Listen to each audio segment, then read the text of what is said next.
Dapat ding taasan ng expectant mom ang kanyang iron intake upang malabanan ang volume ng dugo na tumataas kapag buntis ang isang babae.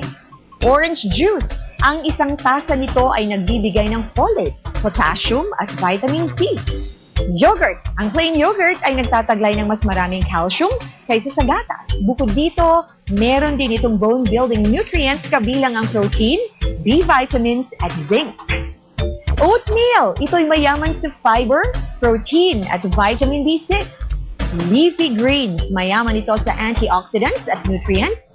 Kabilang dito ang spinach, asparagus, broccoli at iba pa. Salmon. Ito ay isang excellent source of omega-3 fatty acid and protein na mabisa to develop baby's brain and higher levels of DHA na associated sa mataas na IQ. Sweet potatoes or kamote. Punong-puno ito ng fiber, vitamin B6. Let's get ready to rumble!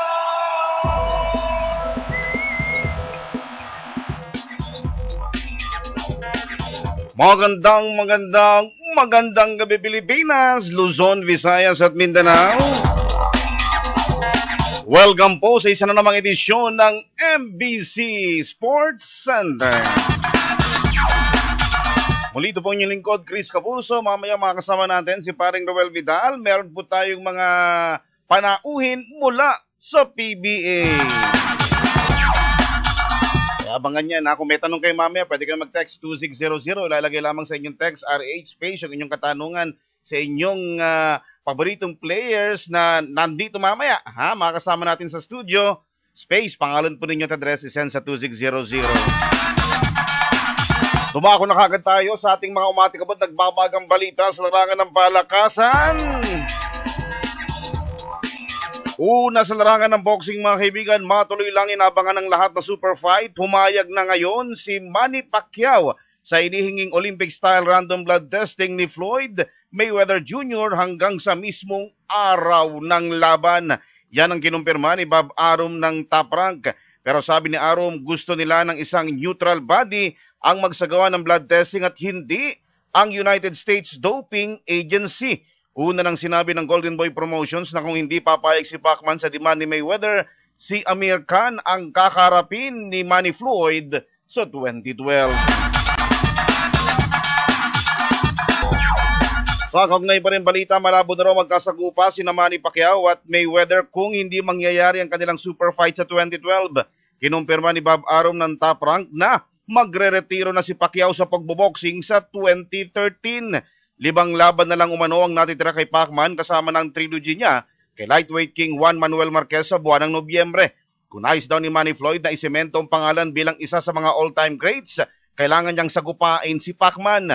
Binigyan din ni Arum na kahit wala si Mayweather, si Pacman pa rin ang ituturing na pinakamagaling na boksingero sa kasaysayan dahil siya lamang ang nag-iisang 8th Division World Champion. Sa iba pang balita sa boxing, gaya ng kanyang pangako, tinapos ng maaga ni WBA lightweight champion Brandon Rios ang kanyang title defense kontra kay Urbano Antillon. Sa umpisa pa lamang ng laban, sabayang pugpukan kaagad ang nasaksihan na pumabor sa kampyon. Pagsabit ng round 3, napuruhan sa ulo ni Rios si Antillon na nagpabagsak sa challenger. Agad naman tumayo si Antillon, ngunit halata pa rin na siya ay groggy, kaya inihinto ni referee David Mendoza ang laban na nagbigay kay Rios ng pang-20 niyang knockout win sa 28 professional fight. Samantala, malinaw na ngayon kung bakit nasa wildcard gym si Andrew Bynum, ang sentro ng Los Angeles Lakers. Sinabi ni Alex Ariza, conditioning coach ni 8th Division World Champion Manny Pacquiao, na humingi sa kanila ng tulong ang NBA star sa kagustuhang ma-improve ang kanyang game pagpasok ng 2011-2012 NBA season. Ayon kay Ariza, gusto raw ni Bynum na magpalaki pa ng katawan, ngunit gusto rin niyang bumilis para madominahan ang painted area. Sa paniwala ng mga trainer sa NBA, malabo raw itong mangyari, kaya may nabuti ni Bynum na lapitan si Ariza na siyang responsable sa tagumpay ni Pacquiao sa 8th Division.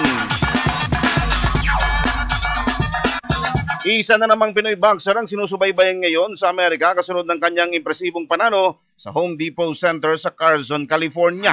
Dinominahan ni undefeated lightweight rising star Mercito No Mercy Gesta si Jorge El Tigre Pimentel ng Mexico sa loob lamang ng 3 rounds. Sa unang round pa lamang, ipinakita na kagad ni Gesta ang bilis ng kanyang mga kamay at lakas ng kanyang mga kamao, dahilan para maagang bisitahin ni Pimentel ang canvas. Muling bumagsak ang Mexicano sa second round at sa third round, lalo pang binugbog ni Gesta si Pimentel sa pamamagitan ng mga uppercut, kaya napilitan si referee Raul Caiz Jr. na itigil ang laban. Maging si Bob Arum ng Top Rank ay na-impress sa panalo ni Gesta, kaya't ngayon pa lamang kaagad na inililinya ang Pinoy na lumaban sa mga malaking pangalan tulad din na lightweight champion Brandon Rios at Miguel Vasquez.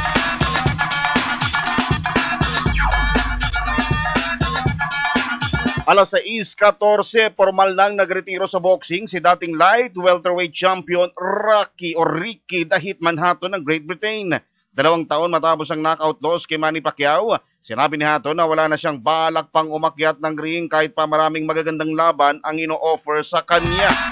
Inamin ng Brito na masyado siyang na-depress nang matalo kay Pacquiao na nauwi sa kanyang pagiging adik sa droga bukod pa sa pagiging suga pa sa alak. Nagpalipad hangin din si Hatton na dapat daw ay humingi siya ng Olympic-style drug testing sa laban nila ni Manny, pero hindi naman ito ay nakusahan si Pacquiao ng paggamit ng performance-enhancing drugs. Sa pagtuldok ni Hatton sa kanyang karera sa ring, pagtutuunan naman daw niya ng pansin ng pagiging promoter. Si Hatton ay may professional record na 45 wins, 32 dyan, tinalo niya sa pamamagitan ng knockout kasama ang 2 talo. Problemado ngayon ang kampo ni bantamweight champion Nonito Donaire Jr. kahit nakabalik na si The Filipino Flash sa Top Rank Promotions. Ang dahilan, hirap ngayon ng Top Rank sa paghanap ng fight date para kay Donaire.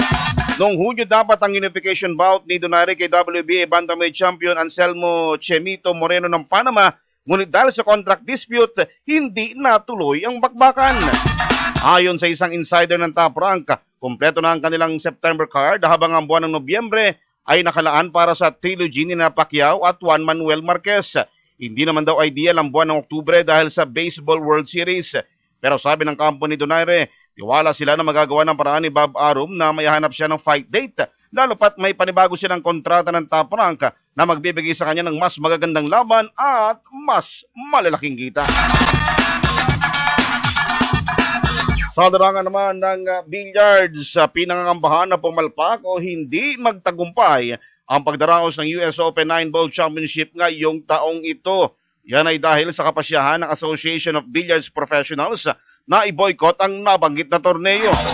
Ayon sa samahan, ng naturang desisyon ay bunsod ng kabiguan na magtakda ng guaranteed prize money sa nabanggit na torneo sa October 16 hanggang 22. Bukod sa US Open 9-Ball, tumanggi rin ang Association of Billiard Professionals na makibahagi sa Masters 10-Ball at sa iba pang event na pinopromote ni Barry Behrman. Kabilang sa mga miyembro ng grupo sina Efren Bata Reyes, Django Bustamante, Dennis Orculio, Mika Imonen, Johnny Archer at iba pang hari ng billiard sa iba't ibang bansa.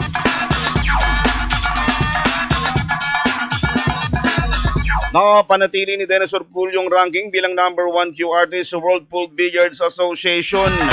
Yan ay kahit nabigo si Orculio na masungkit ang titulo sa katatapos na World 9-Ball Championship sa Doha, Qatar. Batid na nakapagtala ang Pinoy billiard expert ng karagdagang 640 points mula sa kanyang pagpasok sa Final 4 na nabanggit na kombinasyon. Bukod kay Orculio, nanatili din sa top 10 ng world ranking sina Ronnie Alcano, Livan Cortesa at Antonio Lining.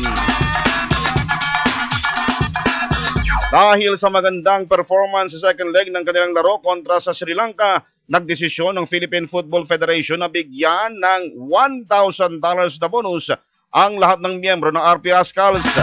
Kinumpirma ni PFF President Mariano Araneta na ang bonus ay ibibigay sa RP Booters bago ang kanilang laro kontra sa Kuwait sa July 23. Bagamat maliit, sinabi ni Araneta na ito ay pagpapakita lamang daw ng pasasalamat at suporta ng PFF sa mga booter na nagbibigay ng karangalan sa bansa. Sa nakaraang laro ng Ascal sa Rizal Memorial Sports Complex, kumita ang PFF na mahigit sa 11 million pesos kaya't nabawi ang 7 milyong pisong gastos sa ginawang rehabilitasyon sa football stadium. Balita pa rin kaugnay sa Ascal.